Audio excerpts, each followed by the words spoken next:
Minister, it's an honor to have you here in this Latin America Reserves event. Your presence in such a busy day in Brasilia is so valuable. We're glad to have here our investors, corporate and financial, as well as global guests. I want to thank you for your presence. And so I would like to begin this conversation with a comparison between Brazil's current moment and what are your perspectives for this government. Since January, with the beginning of this presidency, and I would like to know your perspectives on asset prices that went up. Is your outlook positive or negative? Thank you, Christopher. And I thank the Eurasia group with a focus on Latin America. It's very important to us to be with your credibility. It's a pleasure to be here online and to talk about this special moment that Brazil is experiences. The numbers speak for themselves, and within the turn of year, we have gone through an institutional crisis in January 8 that has instigated a crisis, a political crisis, and therefore an economic.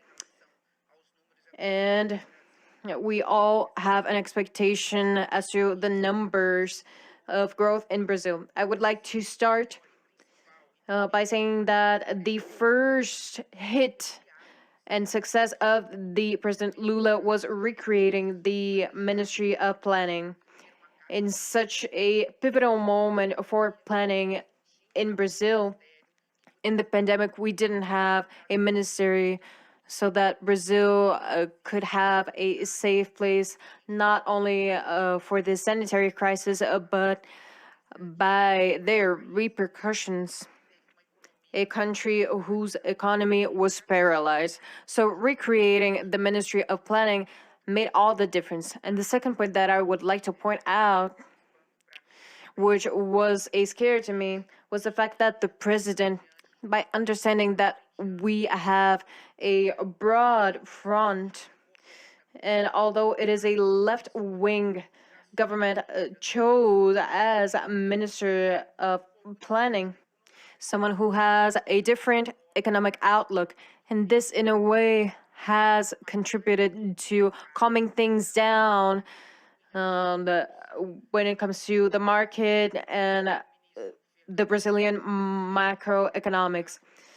A minister like Fernando Haddad ensures safety through dialogue and comforts us in the economic team so we can transmit our viewpoints. So within that framework, the numbers speak for themselves. The focus of the central banks foresaw a growth for Brazil when it comes to the GDP. Just today, an estimate of growth of 2% was reported, and we did absolutely nothing and will grow by 2.2 and 2.3%. Furthermore, recent data indicate that the inflation has a deceleration trend, especially when it comes to food prices, meat prices, and services.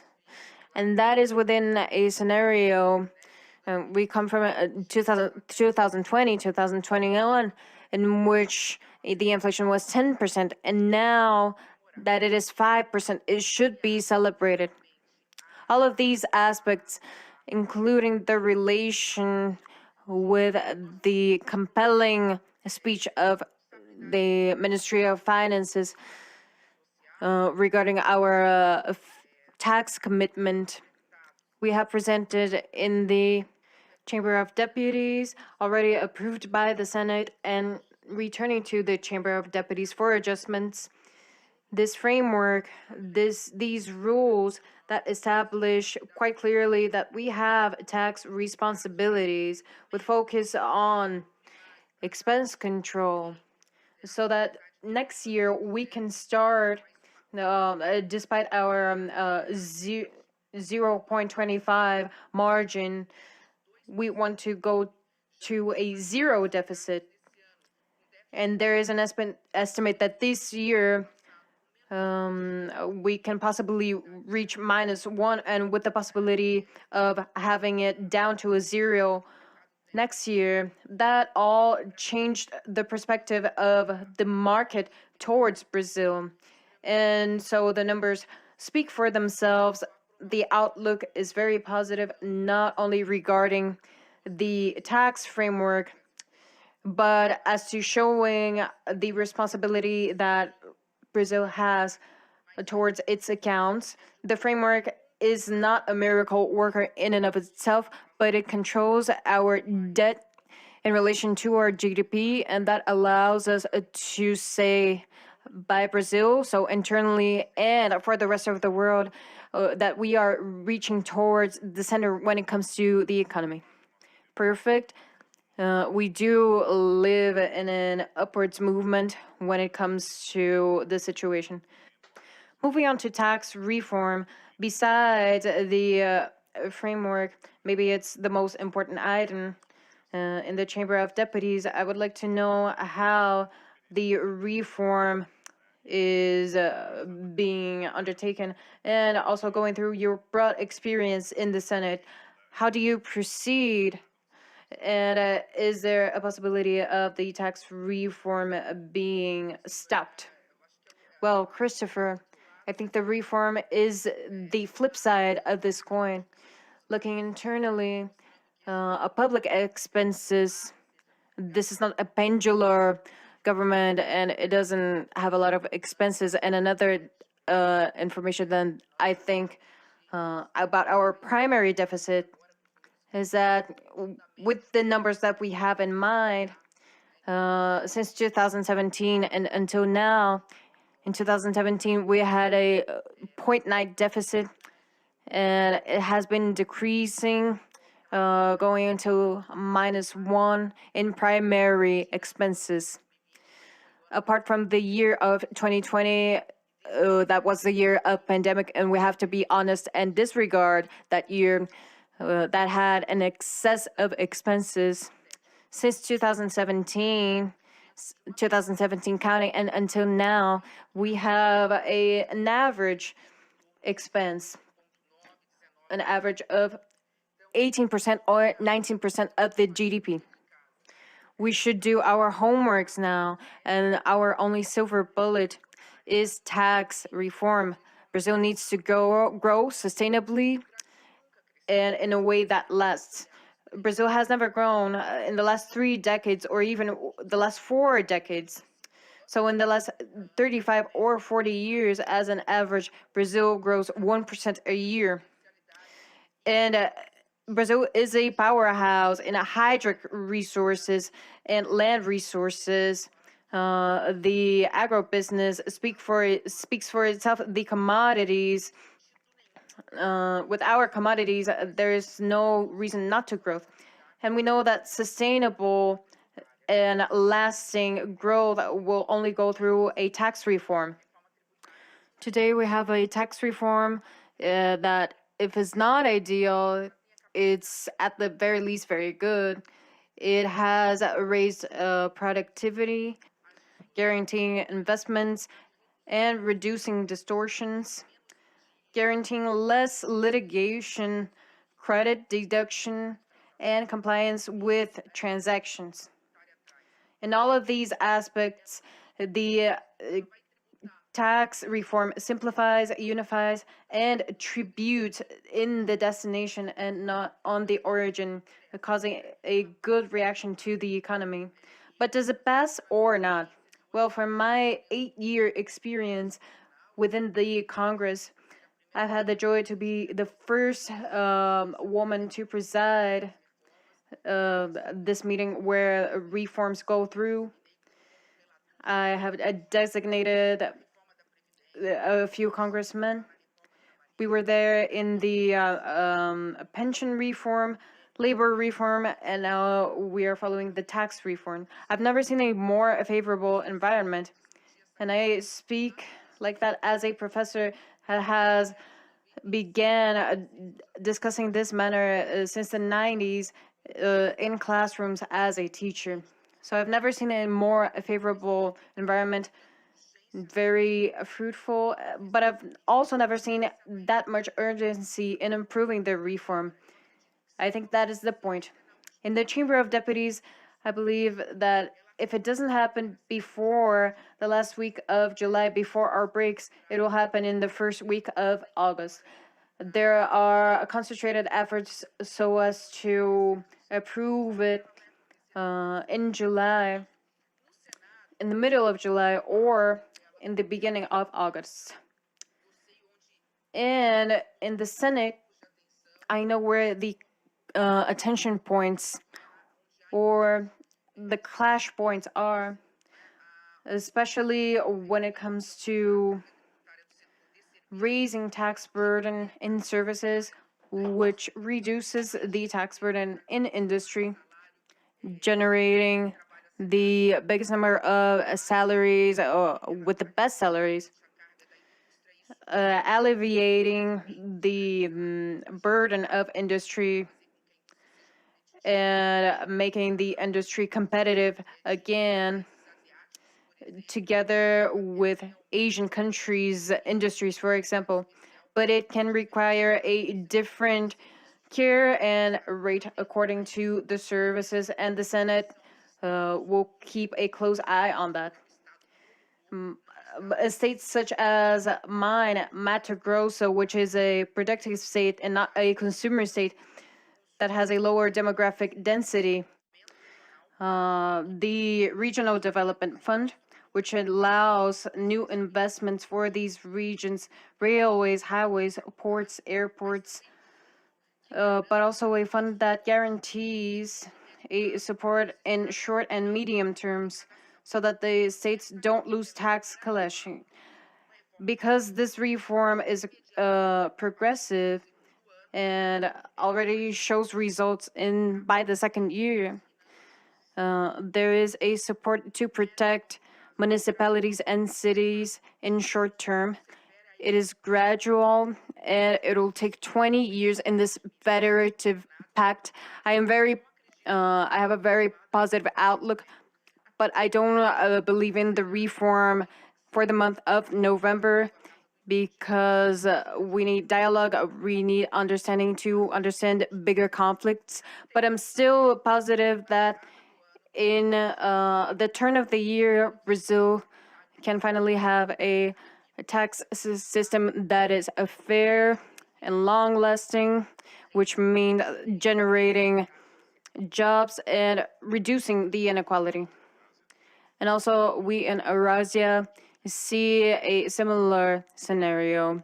We have never seen a more favorable scenario to approve this tax reform. Let me take this opportunity to put a question for us to answer. The day today is an important day for the council, for which will decide on inflation, big decisions. And I would like to ask, how do you see the relationships of the government between the government and the central banks and this tension in the interest policies? I see that you have manifested your vision publicly, but I would also like to ask you about the potential. Is there more tension in the next few months if the central bank takes a while more to initiate this civic rate reduction? And also comments and remarks, feel free to give them. Well, starting for the tax goal, Minister Haddad has already given us a roadmap, and I would summarize it all in 3 words: previsibility, credibility, and legal safety. I believe that our legal team is plural, and that makes a difference. About legal safety and predictability, I think they have a lot to do with the decisions made today. And with that, maybe I have already responded. And I've responded with a lot of, with my mind at ease, because when talking to a big vehicle, mediatic vehicle, we're discussing 2026 already. But I will stop myself there because I can't predict our votes nor what is going to be decided here in the afternoon. But in relation to Selic rate and interest rates, which would also be the third and decisive factor for Brazil to have cheaper credits so that the productive sector can get funding and generate jobs and income and grow. I can speak very positively that in this government I have a more literal vision, and I am favorable to the autonomy of the central bank. I gave a vow of trust in Roberto Campos, and I'm not an economist. I am a lawyer, and so I would like to give a few considerations. I am a center politician. I think the virtue is in the center. And I think the difference between the poison and the medicine is in the dose. And I think Brazil has a lot of experience in that. The cure and the venom, the difference between the two is but the dose. Comparing to the past, we had a Selic rate of 13.75 when we had 10 in inflation, or we had interest rates 3.5, or 4, and today we have one of the biggest interest rates in the world with a totally different environment. I'm not going to repeat myself, but the environment is favorable, where we had a Selic rate of 13.75 rate during a period of institutional instability that cannot be ignored, where we were discussing if the elections were truthful or not. So we don't have that political crisis anymore, and the expectations when it comes to the political aspect, we had a growth, a percent that was less than 1%, and a 2% of growth. The dropping interest rates from month to month, together with the approval of a framework with a commitment of honor. We cannot let the debt reach a unsustainable threshold. So when we're talking about an inflation that is not consumer-based, a new IPCA has been released on our rents. All of this shows that we can already talk about a drop of interests. I'm not going to talk about the percentual. We need to respect the numbers, but this indication needs to be made. And I will finish soon, telling that the central bank in their last meeting has shown in the minute, has shown a trend for a possible drop in the second semester starting August. So we shall wait. And from that moment on, those numbers will maybe drop, and that will indicate a more positive element when it comes to an upturn in economy, and a positive outlook in Brazil. Perfect. Thank you so much, Minister. I would like to move on to a broader horizon in the government's agenda. Two important landmarks: the tax reform in August. What are your perspectives on the approval until November? What is the priority of the economical agenda starting from these two landmarks? Is that an agenda of your own ministry? But if you were to put these 2 or 3 initiatives that are economic priorities, how would you view that? Again, Brazil needs to grow with urgency. We're stepping out of a pandemic and going back to world hunger. It's true that unemployment rates are dropping. We have reached 9.5 million in unemployed people. So all the numbers show that Brazil is one of the most unequal countries in the world. We cannot wait until next January for the policies to be executed. While we are looking inwards, cutting our expenses and having fiscal responsibilities, returning to investing, generating jobs and income, the government is also helping in that sense. The first one is in investment policies that not only brings foreign investments, but also private investments. So we have an announcement the end of July or beginning of August. The president will announce robust investments within the possibilities of public finance. We have an expenses cap. So there is a lot of difficulties approaching that. But there are a lot of initiatives from the federal government, and Brazil will only go back to growth if there is a partnership between public and private investments. We have many things at play. We're going to back all of them up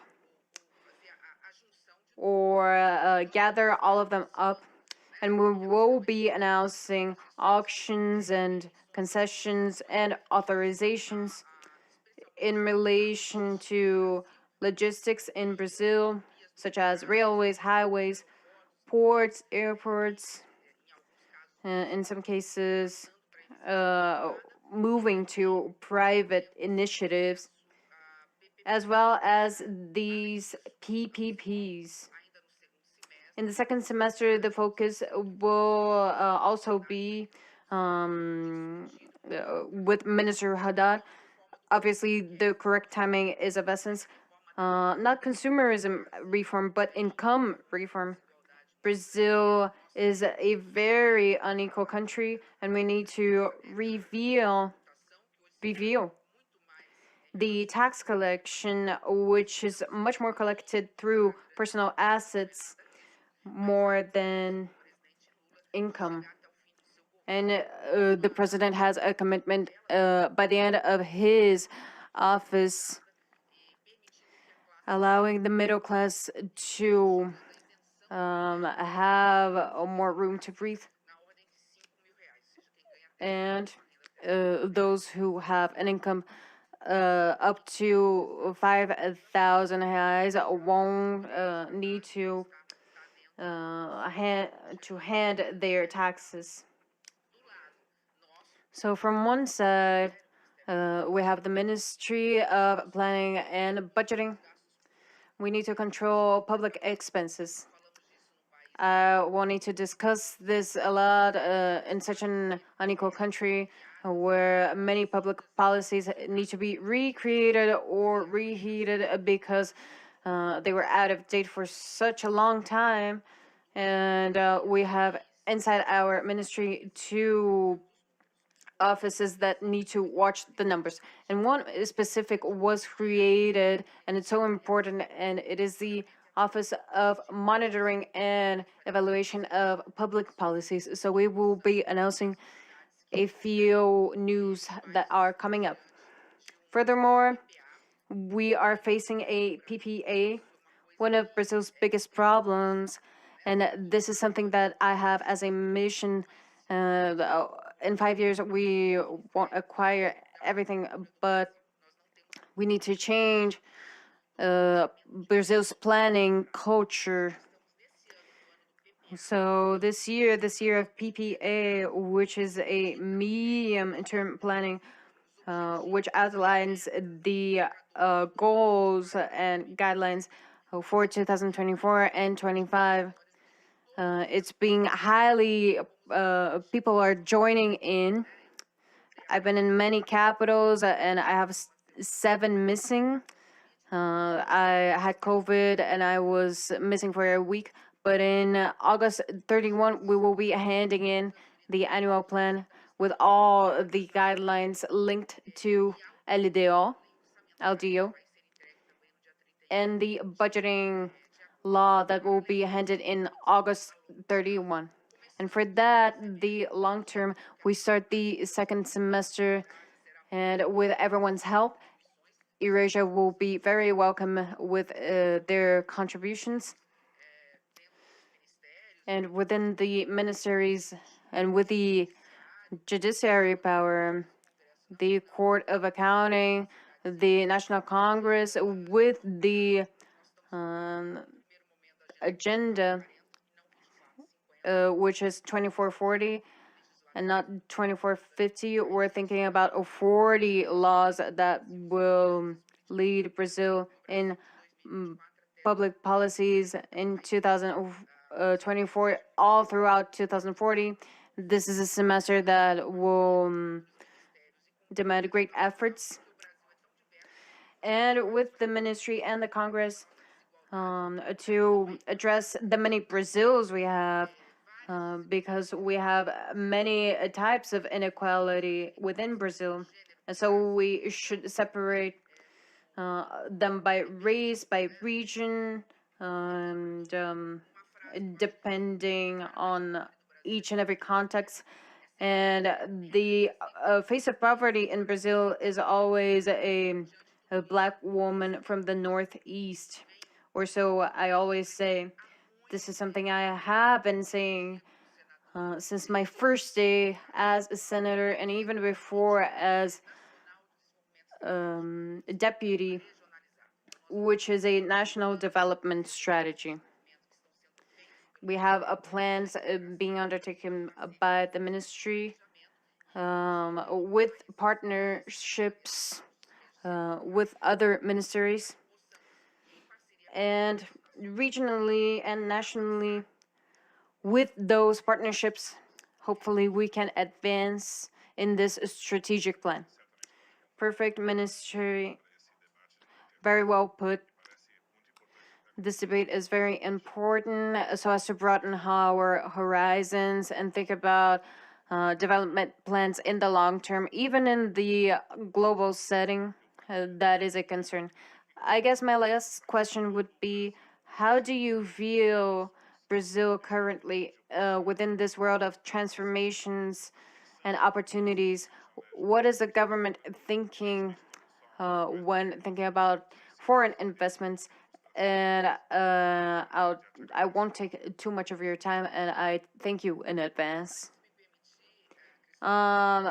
First and foremost, I didn't mention that I was gifted the news that in public policies we talk about controlling expenses a lot, and so just so I can close the former question, we have a very honorable profession from INSPER that makes the point to face with a lot of courage the spender review that the world calls.